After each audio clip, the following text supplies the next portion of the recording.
What's on, ladies and gentlemen? My name's Ross, I like games, and today we need to take a look at those starter decks. Now, I told you a little while ago we got starter decks 15 to 20. Set of starter decks where we got one for each color, and they were really cool, and they came with a pack, in the West at least. They came with a pack of Premium Booster 01. They didn't in Japan because they were budget decks, but we don't do budget decks, and they were just good. Really good decks where they were like, hey, let's take these old leaders and boost them up a little bit.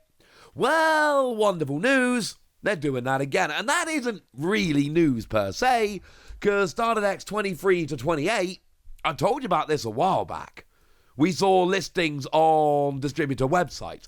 This isn't particularly news. However, it seems like we do now know a few things about it, including, firstly, which leaders they are, and secondly, the idea that we might get a simultaneous release, but hold your horses.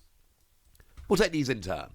Now, in terms of the leaders, this is what confuses me greatly, because according to the distributors, and as always, distributor information is, we assume it comes from Bandai, but it's not from Bandai, it's not official statements or anything like that.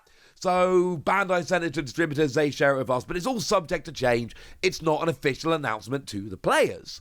But it said 6 colors of decks for beginners, simple leader effects and collector characteristics make this an ideal product for newcomers. So I predicted that the red leader would be Roanoa Zoro from OP01 because that's a very simple leader.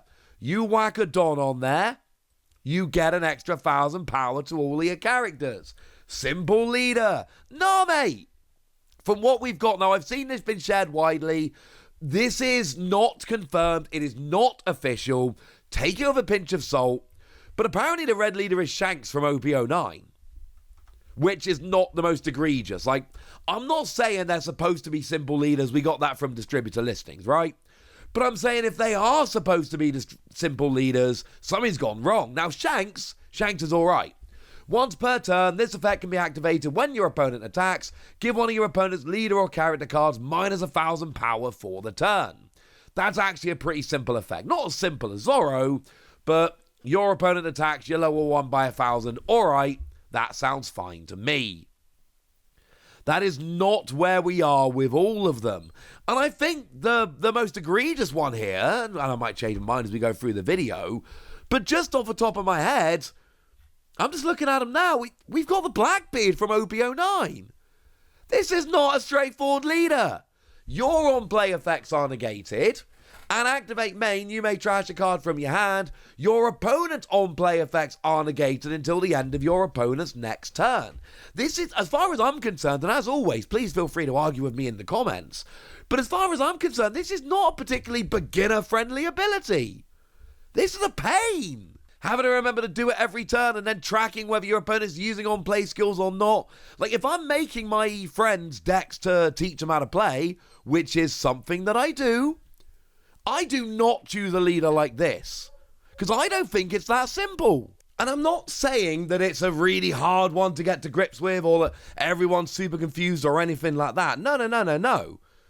What I'm saying is that for brand new players, I don't think this is a really simple effect. Like, they take Yamato, for instance. Now, this is nominally the yellow leader, although it is green and yellow.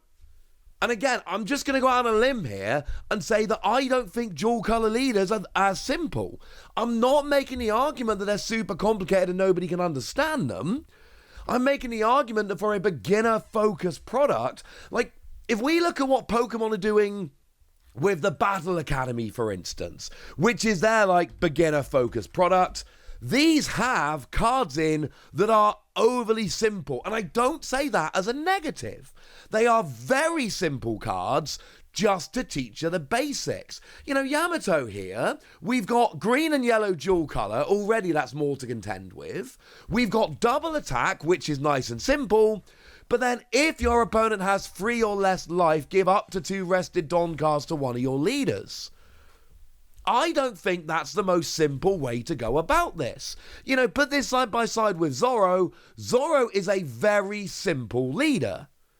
Yamato is not a simple leader, not on the same level. Not saying super complicated or anything like that, but I'm saying not the simplest leader around, which I assumed was what they were going for when we were literally told that they are beginner-friendly leaders with simple effects. They have actually gone for another dual-color leader here. The nominated purple leader is the purple and black Luffy, so there is a second dual color leader. There's only two, incidentally. It's Luffy and Yamato. They are the only dual color leaders. And what we got here from Luffy is Don X1, all of your characters gain +1 cost, which is simple. It increases that layer of kind of trying to get around other effects, but I get that. But then on your turn, once per turn, when 2 or more Don cards on the field are returned to your Don deck, add up to 1 Don card from your Don deck and set it as active, and add up to 1 additional Don card and rest it. And my argument here is, if the official FAQ had to have rulings about the leader, it shouldn't be in discussion for being put in these simple decks. But then again, I'm making the assumption that they're still supposed to be simple decks. Maybe they're not. Maybe things changed. Maybe Bandai had a look at this and went, nah. We're still going to do these decks like we've done before, but we're not going to focus on really simple leaders. Because if you have a look, you've got all of the 4 Emperors here, plus Bonnie and Yamato. Well, that's cool. I should go through the other 2 leaders, shouldn't I? The green leader is the Bonnie I just alluded to a second ago. This is the Bonnie that originally came around in OP07. And this is the one whereby on your opponent's turn, when they attack, once per turn, pay 1 to rest an opponent's leader or character card. For what it's worth, this is the kind of leader I would expect to see in these simple decks. This one seems to fit the bill very, very nicely. And the last one is Buggy, so they literally have just gone for the 4 Emperors from OP09. And I'm just saying, if you're trying to pick 4 simple leaders to use, why would you then go for the 4 Emperors from OP09? Like, that's not picking the simple ones, that's picking themed. Again, have seen this shared around, have not seen it from an official source. It is being accepted as true for the time being, but do not think it is confirmed. We have to wait for the confirmation. I cannot stress that enough. But activate main, rest 5 Don, trash a card from your hand to play a cross-skilled character from your hand. It's really good, incidentally. I really like this Buggy. I know it's not good enough at the moment, and that's fine, but I think there is so much potential here. This leader makes me happy. Now, what about this whole simultaneous release? Because what I'm hearing this morning, and again, we have not got official release dates. This is not confirmed. It is just likely.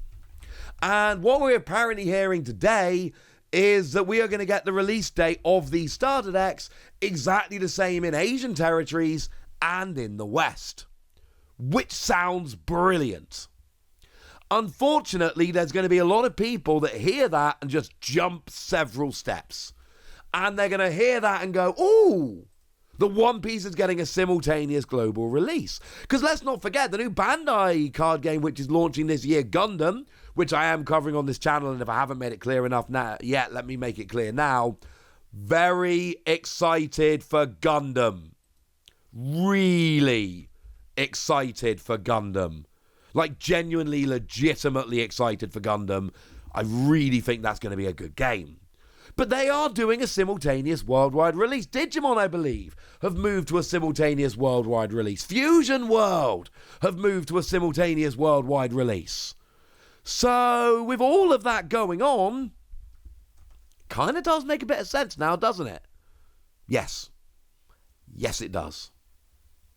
That doesn't mean that One Piece is going to have a simultaneous worldwide release. And I cannot stress that enough. Just because other Bandai games are doing it doesn't mean One Piece is doing it.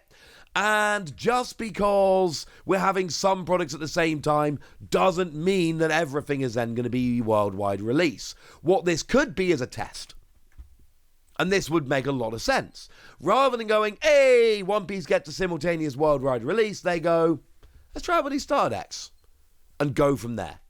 We don't really know. The other thing is, it is being shared around, but maybe they're actually talking about the English Asian release and the Asian territories where they use English cards, and it's not actually the same for Japan. I have not seen a listing on any distributor website in Japan for these decks. They're not up on Amazon Japan as I record this. So hold your horses a little bit. We're not there yet, is what I'm saying. I'm not saying it's not happening, and frankly, with what we see from other Bandai card games, the smart money is that it is happening. But I absolutely am saying that it's not happening yet. So, fingers crossed.